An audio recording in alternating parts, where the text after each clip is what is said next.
ہمارے ضمیر میں بات پہلے سے موجود ہوتی ہے کہ ٹھیک ہونا چاہیے، تو وہ قرآن و سنت کی بات اس میں مزید برکت پیدا کرتی ہے اور انسان کا شعور بیدار ہوتا ہے کہ مجھے جلدی سے توبہ کر لینی چاہیے۔ توبہ کا مطلب ہوتا ہے اپنے پچھلے تمام گناہوں سے اللہ کے حضور معافی مانگنا۔ میں بھی جانتا ہوں، آپ بھی جانتے ہیں کہ اگر ہم نے کسی شخص کے ساتھ زیادتی کی ہو تو معافی کا کیا طریقہ ہے۔ ایسا تو نہیں ہوتا کہ آپ اس کے سامنے بیٹھیں اور بیٹھ کے آپ کہیں معاف کر دے، معاف کر دے، معاف کر دے، معاف کر دے۔ آپ کو یہ بھی پتہ ہوتا ہے کہ یہ بندہ کس طرح کا ہے، یہ بھی پتہ ہوتا ہے میری زیادتی کس طرح کی ہے، یہ بھی پتہ ہوتا ہے کہ راضی کیسے ہوگا۔ ہم وہ سارے لوازمات جمع کرتے ہیں، اور اگر ہمیں یہ پتہ ہونا کہ میرے اکیلے سے جانے سے یہ معاف نہیں کرے گا تو اس شخص کو ساتھ لے جاتے ہیں جس کی وہ بات مانتا ہے، اور پھر ہم اس طرح سے منت کرنے کی کوشش کرتے ہیں کہ جیسے وہ شخص مان ہی جائے۔ صرف سمجھانے کے لیے مثال دے رہا ہوں، توبہ رٹا لگانے کا نام تو نہیں نا، توبہ تو اللہ کو منانے کا نام ہے۔ ایک شخص اپنے گناہ چھوڑنے کا ارادہ ہی نہیں کر رہا، اور وہ اپنی غلطی کو غلطی تسلیم ہی نہیں کر رہا، اور اپنی غلطیوں سے وہ پیچھے ہٹنے کو 2 قدم بھی تیار نہیں، تو توبہ کوئی رٹا لگانے کا نام تو نہیں۔ آپ توبہ طوطے کو رٹا دیں تو طوطا توبہ توبہ پکارتا رہے تو اس کو وہ چیز تو نہیں حاصل ہونے لگی۔ توبہ ایک بڑی خاص بات صوفیاء نے لکھی ہے، اگر آپ سمجھیں تو بڑا نفع دے گی۔ وہ کہتے ہیں جس طرح گھر چھوٹا بنانا ہو یا بڑا بنانا ہو، زمین تو درکار ہوتی ہے کہ نہیں؟ زمین ہوگی تو گھر بنے گا، چاہے وہ چھوٹی سی کٹیا بنے یا بہت بڑا محل بنے، زمین کا ہونا ضروری ہے۔ اسی طرح آپ نے نیک اعمال تھوڑے کرنے ہیں یا زیادہ کرنے ہیں، توبہ کا ہونا ضروری ہے۔ توبہ وہ زمین ہے جس کے اوپر آپ نیک اعمال تعمیر کریں گے۔ اگر توبہ نہیں ہے تو پھر کوئی بھی نیک عمل آپ کے پاس ہو ہی نہیں سکتا۔ آپ پچھلے گناہوں سے رجوع کریں اللہ کی طرف، آپ کہیں کہ میرے اندر یہ غلطی ہے، میں توبہ کرتا ہوں۔ ان العبد اذا اعترف، اعتراف جرم کریں، پھر اللہ کے حضور رجوع لائیں۔ ہمارا یہ حال ہے کہ ہم جتنی بھی توبہ کرتے ہیں، جس قدر بھی استغفار پڑھتے ہیں، اس کو ایک وظیفہ سمجھ کے پڑھ لیتے ہیں، بھئی یہ بھی اچھا ہے، برکت سے خالی نہیں۔ لیکن توبہ کا حقیقی مفہوم یہ ہے کہ انسان اپنا محاسبہ کرے، اپنی پچھلی ساری زندگی اپنی آنکھوں کے سامنے لائے۔ اگر وہ سمجھتا ہے کہ اس حال میں مر گیا تو میرے لیے مشکل ہوگا منہ دکھانا اللہ رسول، تو پھر وہ فوراً سے پہلے اپنے گناہوں سے رجوع کرے اور اللہ کے حضور توبہ کرے۔ یہ توبہ کا مفہوم ہے۔ میرے رسول پاک صلی اللہ تعالیٰ علیہ وسلم نے اپنی امت کو اس طرف خاص رغبت حضور نے اپنی امت کی کرائی۔ رب بڑا مہربان ہے، بڑا ہی کریم ہے۔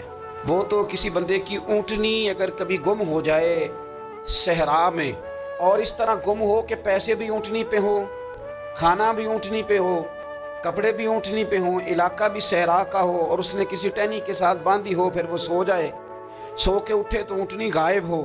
اب وہ اتنا پریشان ہو کہ آگے پیچھے دائیں بائیں دیکھا تو پتہ چلا کہ اونٹنی تو غائب ہو گئی، نہ کھانا ہے، نہ پیسے ہیں، نہ کپڑے، نہ سواری ہے، علاقہ صحرا کا ہے، پیدل جا بھی نہیں سکتا۔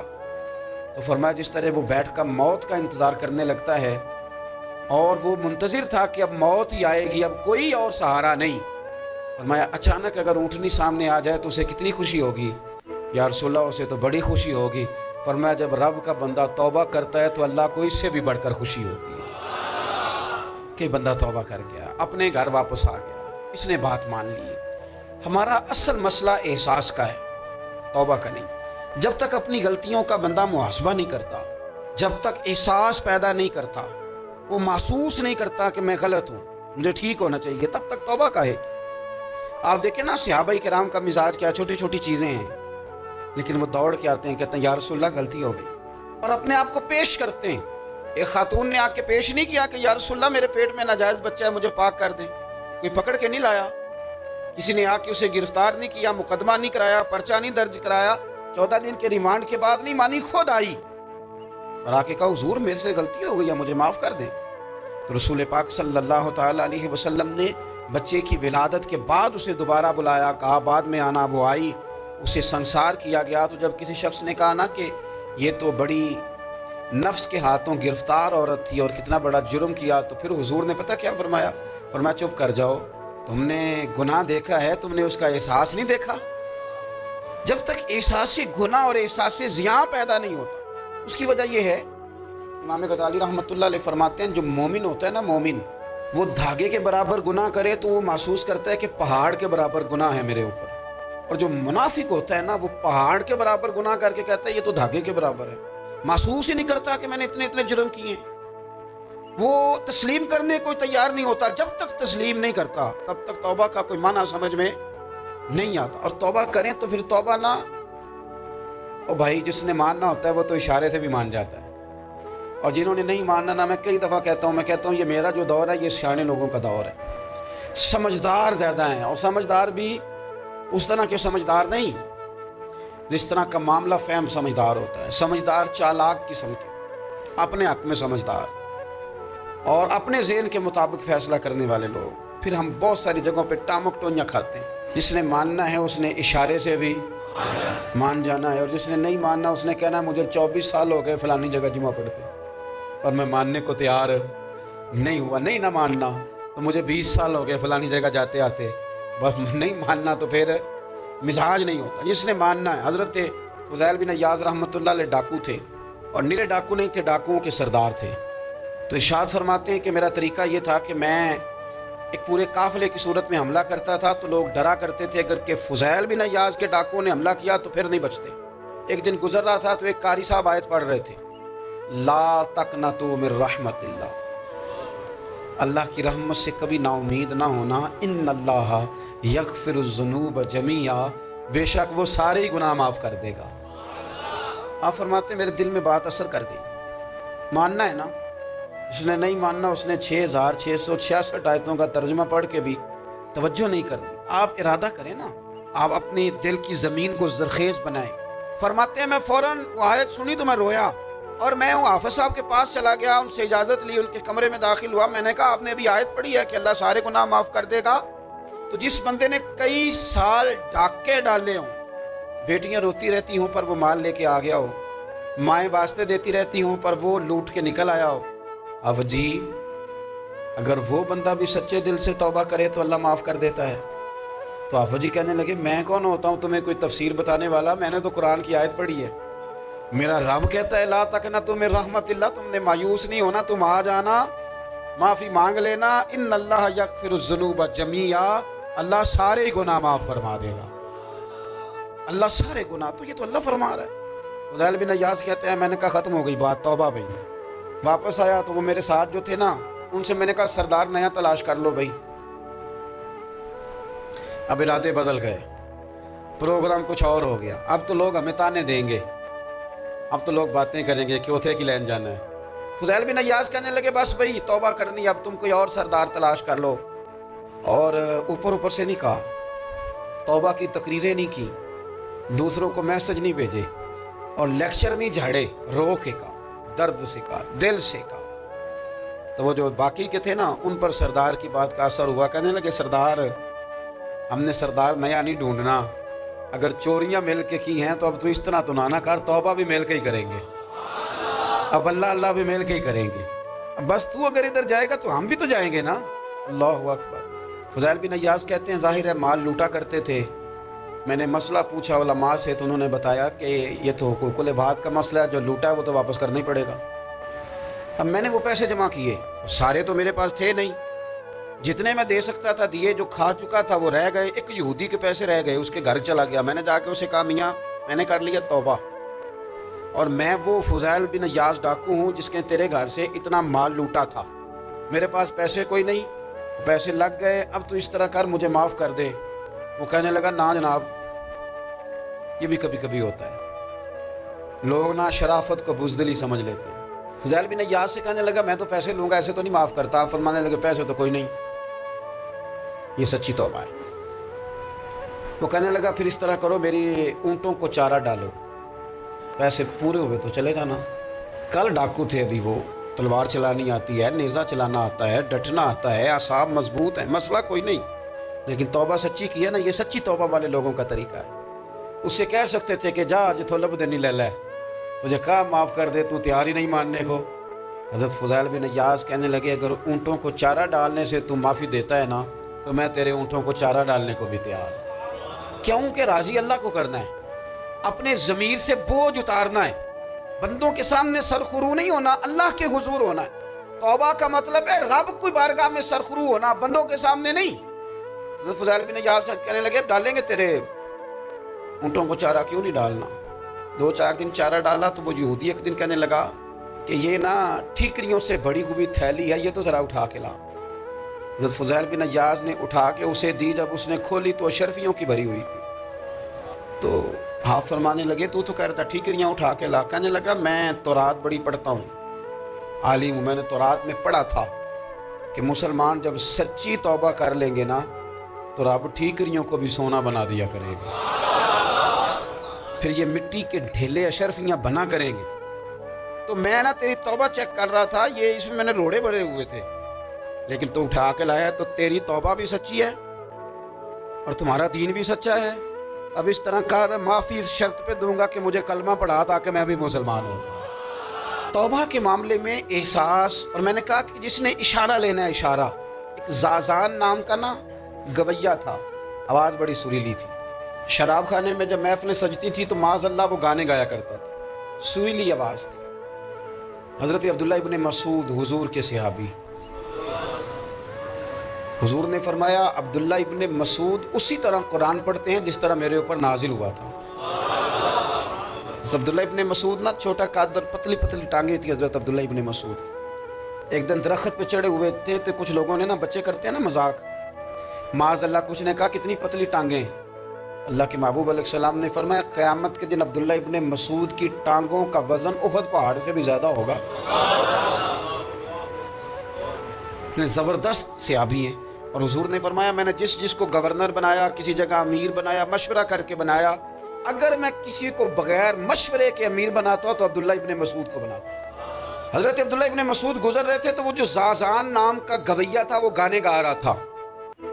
ہماری جو تقریریں ہیں نا جی، میری طرح کے لوگ، وہ چونکہ جمعہ پڑھانا ہے، 45 منٹ پاس کرنے ہیں، تو نہ وہ ذوق سے تیاری، نہ وہ درد، قوم کی اصلاح۔ ایک میرے حفصہ فرمایا کرتے تھے تمہارا بچہ بگڑ جائے تو کتنے پاپڑ بیلتے ہو صحیح ہو جائے؟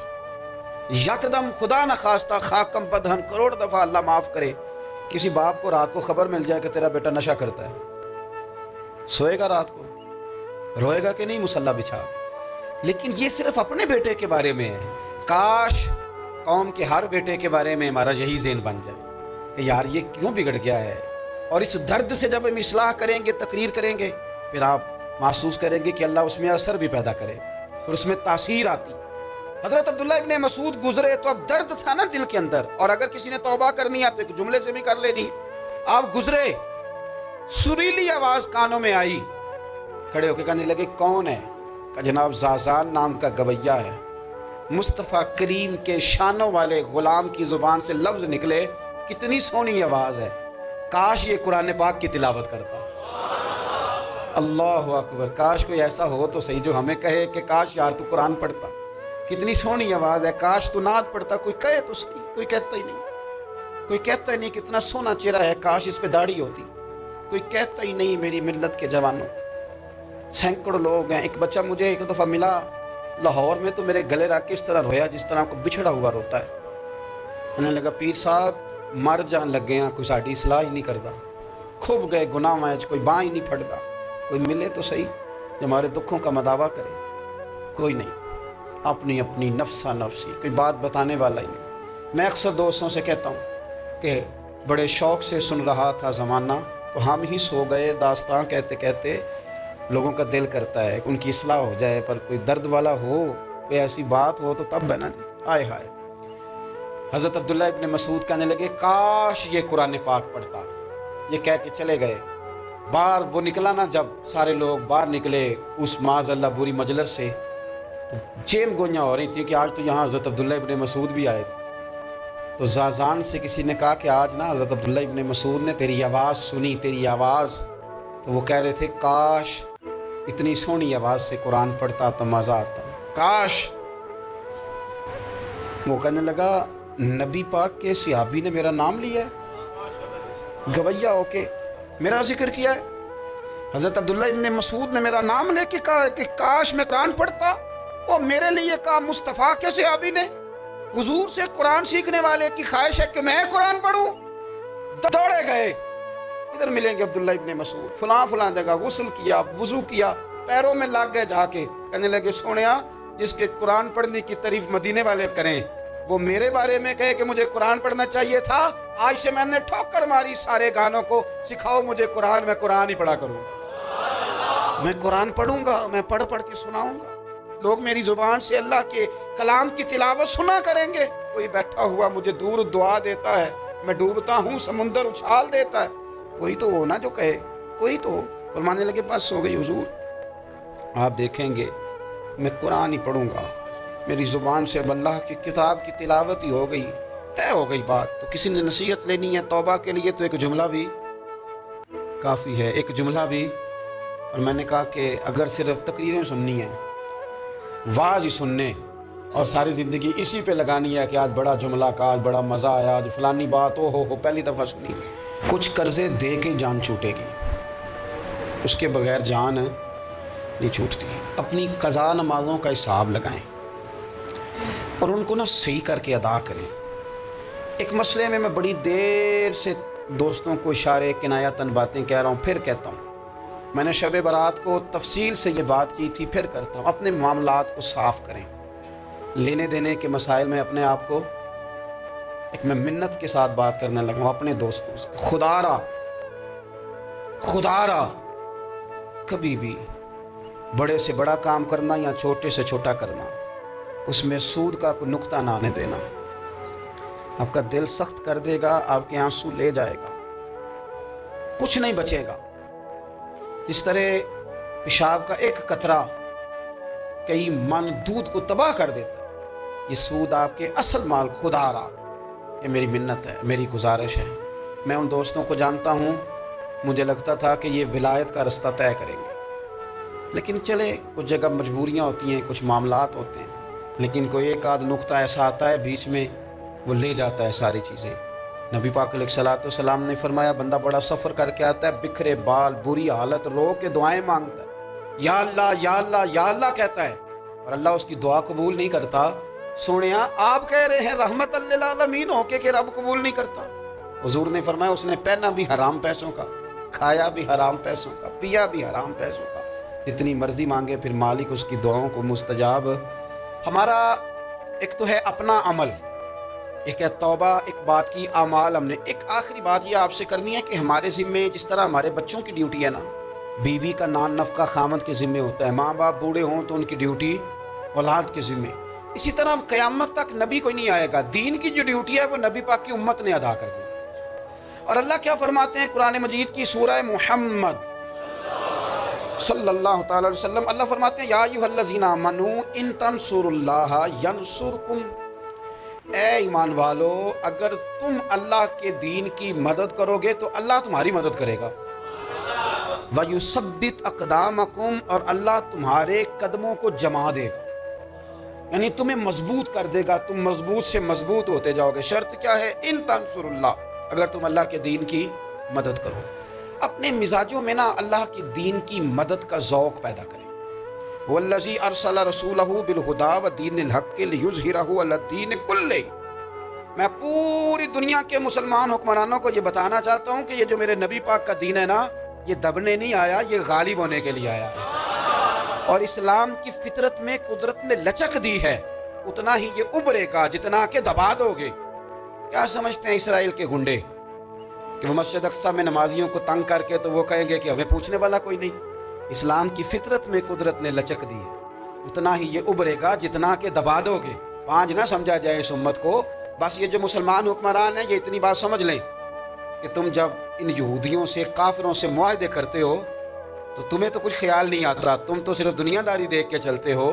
کاش بال بچہ دیکھتے ہوئے، مال دیکھتے ہوئے، ملک اور زمین دیکھتے ہوئے تم ایک دفعہ اللہ کا دین بھی دیکھو۔ یہ تمہاری ذمہ داری ہے، یہ نبی پاک نے ڈیوٹی لگائی ہے۔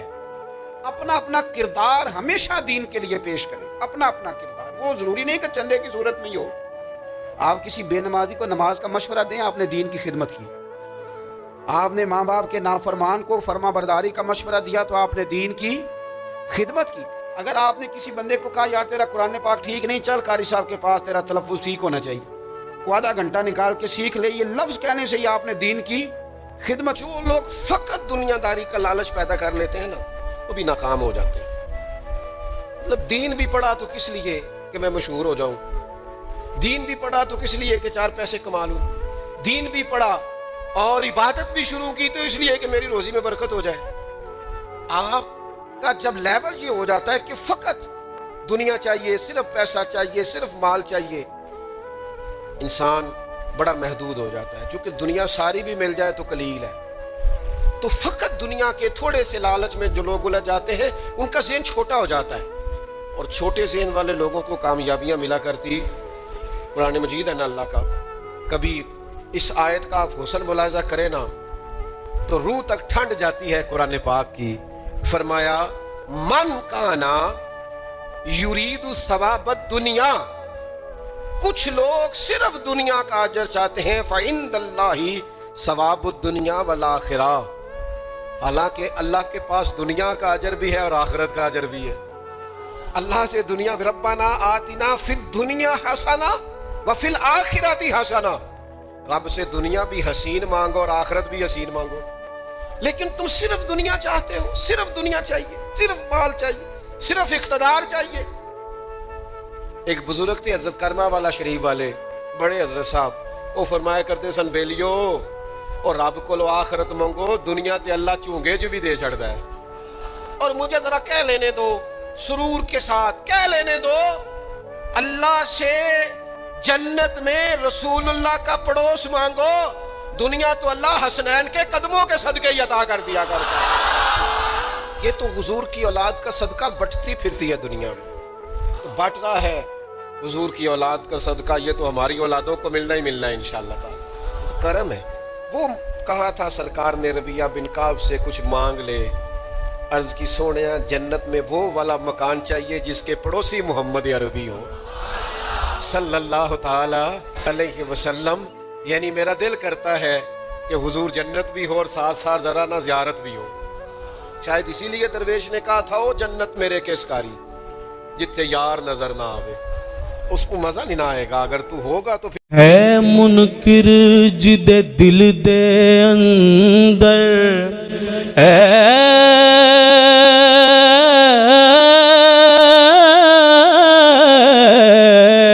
ہے منکر جد دل دے اندر، نہیں عشق صدیق ولی دا، ہے منکر جد دل دے اندر، نہیں عشق صدیق ولی دا، او بھی پیار ایمان تو خالی، جڑا دشمن عمر جریدہ، جنت کدے نہ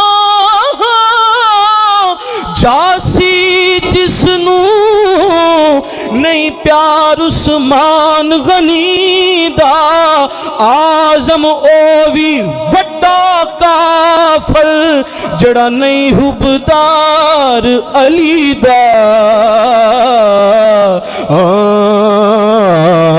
آزم او بھی وڈا کافر، جڑا نہیں حبدار علی دا۔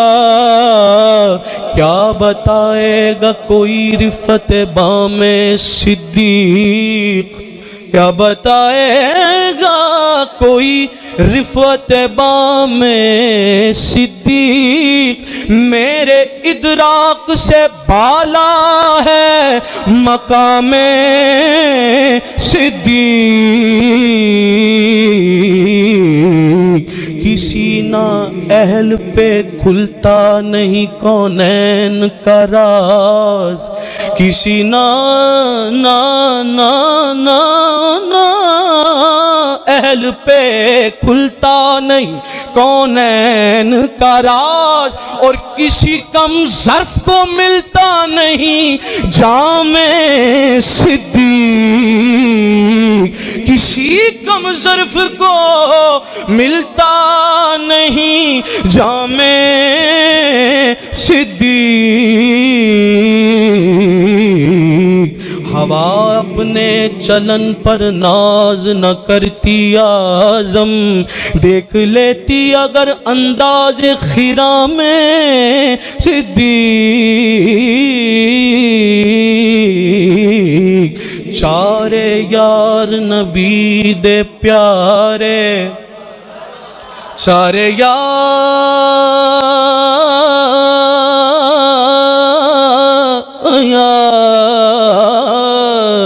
نبی دے پیارے، کوئی دسے نہ چاراں ورگا، کسے دھرتی نہ پیدا کیتا، کوئی اینا یاراں ورگا، نہ کوئی ہویا نہ کوئی ہو سی، اینا جان نثاراں ورگا، اعظم شان صدیق کی پوچھنے ایکو یار ہزاراں ورگا، اعظم شان صدیق کی پوچھنے ایکو یار ہزاراں ورگا۔